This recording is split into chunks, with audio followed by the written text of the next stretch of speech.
इस दुनिया में आप ऐसे बहुत से लोगों को जानते होंगे, पहचानते होंगे, जो बेहद ही मतलबी किस्म के होते हैं, लालची होते हैं, धोखेबाज होते हैं, जो मतलब पड़ने पर ही आपको याद करते होंगे और जैसे ही उन लोगों को आपकी आवश्यकता पड़ती है तब वो लोग आपके सामने हाथ जोड़ने को भी तैयार हो जाते हैं।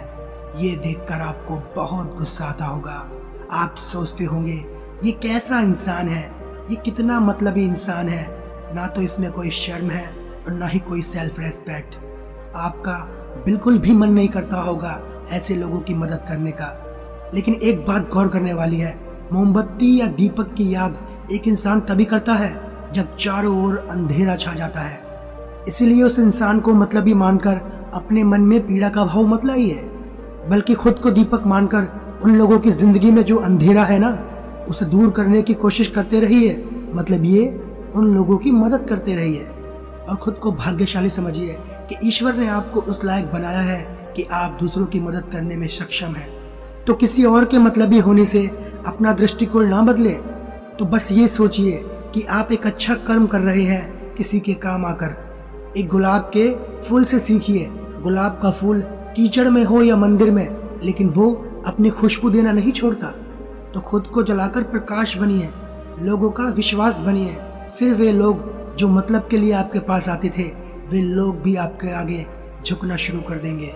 लेकिन समस्या यही आती है जब कोई इंसान ऐसा करता है और शराफत के रास्ते पर चलने की कोशिश करता है, तो बहुत सारे लोग ऐसे होते हैं जो उसका फायदा उठाने की कोशिश करते हैं, क्योंकि आपका भोलापन दूसरे लालची और जालसाज लोगों को अपनी तरफ आकर्षित करता है और वो आपको ठगने की कोशिश करते हैं। लेकिन जब आदमी ध्यान करना शुरू करता है तो उसके अंदर प्रेम की उत्पत्ति होने लगती है, उसके अंदर एक शालीनता उत्पन्न हो जाती है, एक भोलापन आ जाता है, एक प्रेम भाव आने लगता है। लेकिन हम तो इसी पापी संसार में रहते हैं और जब संसार के लोगों को हमारे भोलेपन की भनक लग जाती है तो वे लोग हमारे नज़दीक आने लगते हैं और नज़दीक आकर हमें धोखा देने, हमारा फ़ायदा उठाकर चले जाते हैं, जिससे हमारे दिल में सुई चुभने जैसी पीड़ा होती है और हमारे मन में दुख और घृणा का भाव उत्पन्न हो जाता है और हम अपने आप से सवाल पूछने लगते हैं, क्या शराफत की ज़िंदगी जीना गुनाह है? क्या मुझे भी जालसाज बनना चाहिए? और न जाने कितने सवाल हमारे मन में उठने लगते हैं। हम ध्यान से दूर होने लगते हैं और ये सारी बातें हमारे ध्यान में बाधा बन जाती हैं। आप ध्यान करना भी चाहो, किसी से प्रेम करना भी चाहो, तब भी आपका ये मन इन चीज़ों के लिए तैयार नहीं होता है। तो सवाल ये है कि इन सारी परिस्थितियों में हम अपने मन को संतुलित कैसे करें? तो इस बहुत कहानी के माध्यम से आपको इस सवाल का जवाब मिलेगा। दोस्तों, इस वीडियो को बनाने में बहुत मेहनत लगी है। अगर आप मेहनत की कदर करना जानते हैं तो इस चैनल को सब्सक्राइब ज़रूर कर लें। तो चलिए कहानी शुरू करते हैं। एक बार गौतम बुद्ध अपने शिष्यों के साथ बैठे हुए थे और उन्हें ध्यान के ऊपर उपदेश दे रहे थे कि ध्यान के लिए शालीनता कितनी ज़रूरी है। शालीनता से ही ध्यान में प्रवेश किया जा सकता है। आदमी जितना शालीन होगा, जितना भोला होगा, जितना साधारण होगा, उसके मन में प्रेम की उत्पत्ति उतनी ही ज़्यादा होगी। उनके शिष्यों के साथ राजा अजातशत्रु भी वहीं बैठे हुए थे।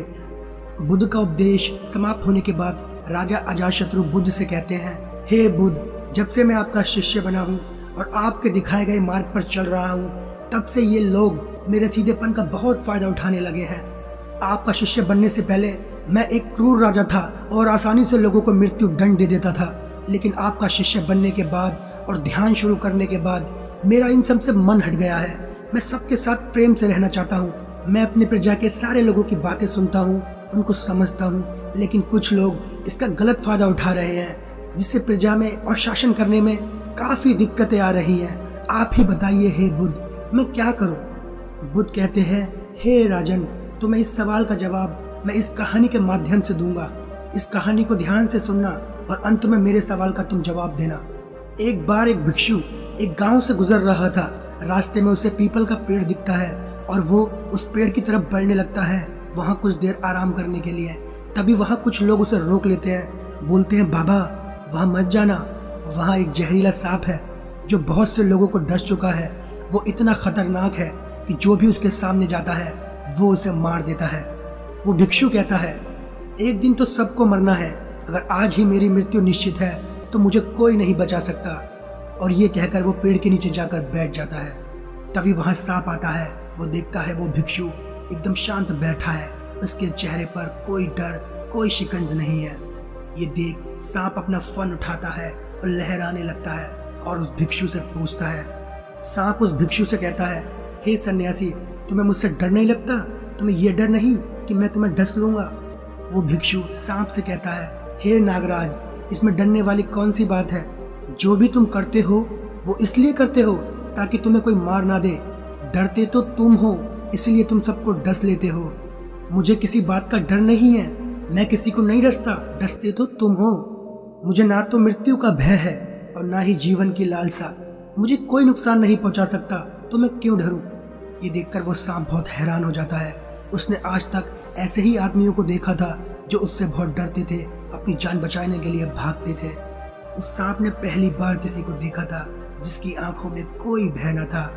वो सांप उस बौद्ध भिक्षु के पैरों में गिर जाता है और उनसे कहता है कि मैंने आज तक जो भी किया अपनी जान बचाने के लिए किया।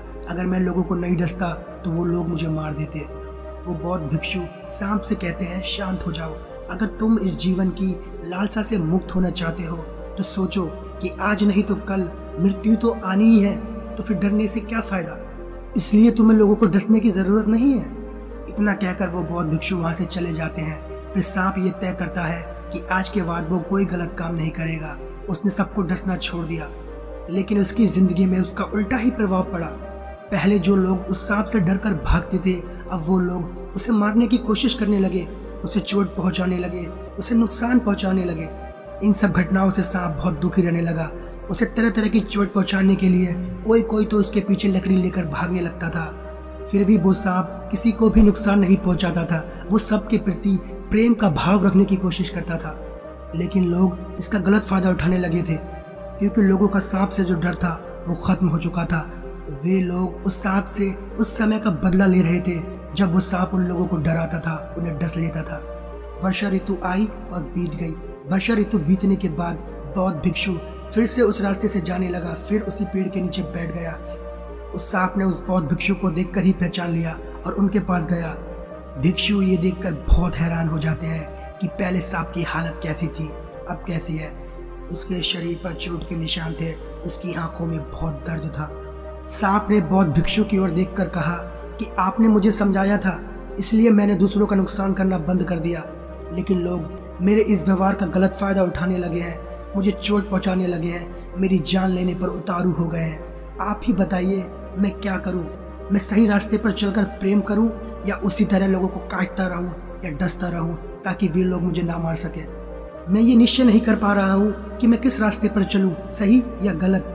अगर मैं सही रास्ते पर चलता हूं तो क्या पता आपके जाने के बाद ही ये लोग मुझे मार दें। भला आप ही बताइए, मैं अपना जीवन बचाने के लिए लोगों को क्यों ना डसूं? वो बौद्ध भिक्षु कहता है, हे नागदेव, मैंने तुमसे ये बिल्कुल नहीं कहा था कि तुम अपने स्वभाव को ही बदल दो। तुम्हारा स्वभाव एक क्रूर है। यदि तुम्हारा ये क्रूर स्वभाव नहीं रहेगा तो लोग तुम्हें मार देंगे। पर इसका मतलब ये नहीं कि तुम अंदर से अपना वो गलत उद्देश्य रखो, सबको डसने का उद्देश्य रखो। आपको अपने भीतर एकदम निर्मल रहना है। आपको ये उद्देश्य नहीं रखना है कि आप सबको डसते फिरो, लेकिन आपको बाहर से वही दिखाना है जो जरूरी है। सांप एक जहरीला जीव है, इसलिए लोगों के मन में उसके प्रति डर है। अगर तुम्हारा डर लोगों के अंदर से खत्म हो जाएगा तो वे लोग तुम्हें हानि पहुंचाएंगे ही पहुंचाएंगे। इसीलिए तुम्हें अपने स्वभाव को वैसा ही रखना है जैसा कि वो है, लेकिन अपने मन में एकदम निर्मलता रखनी है। किसी के प्रति डसने का भाव नहीं रखना है। जब लोग तुम्हें चोट पहुंचाने के लिए आते थे तब आप डसने का दिखावा कर कर उन लोगों को डरा भी तो सकते थे। आगे से तुम अपने स्वभाव को वही रखना, एकदम क्रूर और डरावना, लेकिन अंदर से अपने मन को निर्मल कर लेना। किसी को डसना नहीं, अपनी जान बचाने के लिए डसने का दिखावा कर लेना बस। ये कहानी खत्म करने के बाद बुद्ध अजातशत्रु से पूछते हैं, हे राजन, अब बताओ तुमने इस कहानी से क्या सीखा? ये सुनकर अजातशत्रु कहता है कि हमें अपने स्वभाव को नहीं बदलना चाहिए, बल्कि भीतर से खुद को बदलना चाहिए। वो कहता है कि पिछले कुछ दिनों से मेरी हालत इस सांप की तरह ही हो गई थी। मैं ये निश्चय नहीं कर पा रहा था कि मैं अपने राजभार को कैसे चलाऊं। राजभार चलाने के लिए राजनीति भी तो जरूरी है, लोगों को दंड देना भी जरूरी है। दूसरी तरफ जब मैं आपके उपदेश सुनता था तो मुझे लगता था जब तक मैं प्रेम पूर्ण और सरल नहीं होऊंगा तब तक मैं ध्यान की उपलब्धियों को नहीं पा पाऊंगा। और इस असमंजस में मेरी रातों की नींद उड़ चुकी थी। लेकिन आपकी इस कहानी से मैं भली भांति समझ गया हूँ कि मुझे ध्यान करते हुए, अपने अंदर सरलता लाते हुए, अपने अंदर प्रेम लाते हुए अपने सारे कर्तव्यों का निर्वहन करना है। लोगों को मुझे ये बिल्कुल महसूस नहीं होने देना है कि मैं कितना शालीन हो गया हूँ और मैं किसी को कठोर दंड नहीं दे सकता। जब मेरे स्वभाव और मेरे मन दोनों में समन्वय बैठेगा और तब मेरा जीवन भी अच्छा चल सकता है और ये राज भी अच्छा चल सकता है। दोस्तों, भोलापन और सरलता अच्छी बात है, लेकिन तब तक जब तक आप एक सन्यासी जीवन जी रहे हो, आपको संसारिक कर्तव्यों का निर्वहन ना करना पड़े। लेकिन जब आप संसार में रहते हो तो आपको संसार में घुलना ही पड़ेगा। आप अपने कर्तव्यों से मुंह नहीं मोड़ सकते। आपने बहुत से लोगों को देखा होगा जो ध्यान करते हैं और वो इतने सरल और इतने भोले हो जाते हैं कि उनके रिश्तेदार, उनके दोस्त ही उनका फायदा उठाने लग जाते हैं। इसी की वजह से उसे और उसके परिवार को बहुत सी पीड़ा सहनी पड़ती है। संसार में रहते हुए संसारिक कर्तव्यों का निर्वहन ना करना, अपने परिवार की देखभाल ना करना, ये भी तो पाप होगा ना। इसलिए ये कहानी बताती है कि हमें अंदर से बदलना है, अपने मन को निर्मल रखना है, अपने स्वभाव को नहीं बदलना। आप अपने ध्यान को अंदर से गहरा करिए, अंदर से सरल बनिए, लेकिन बाहर से उसे सबको दिखाने की जरूरत नहीं है। लोगों को ये जताने की जरूरत नहीं है कि मैं ध्यान कर रहा हूँ, मेरे में बदलाव आ रहा है, मैं एक शालीन हो गया हूँ। ये तो अहंकार होगा, आपको घमंड हो जाएगा। आप लोगों के सामने अपने स्वभाव को वैसा ही रखिए जैसा वो है, लेकिन अंदर से आप अपने हृदय को निर्मल रखिए, अपने मन को पवित्र रखिए। इससे लोग आपका फायदा भी नहीं उठा पाएंगे और आप आध्यात्मिक शक्ति को भी पा सकेंगे। तो दोस्तों, कैसी लगी आपको ये कहानी कमेंट करके ज़रूर बताएं। अच्छी लगी हो तो इस चैनल को सब्सक्राइब ज़रूर कर लें, इस वीडियो को लाइक और शेयर करना ना भूलें। फिर मिलते हैं नई कहानी में।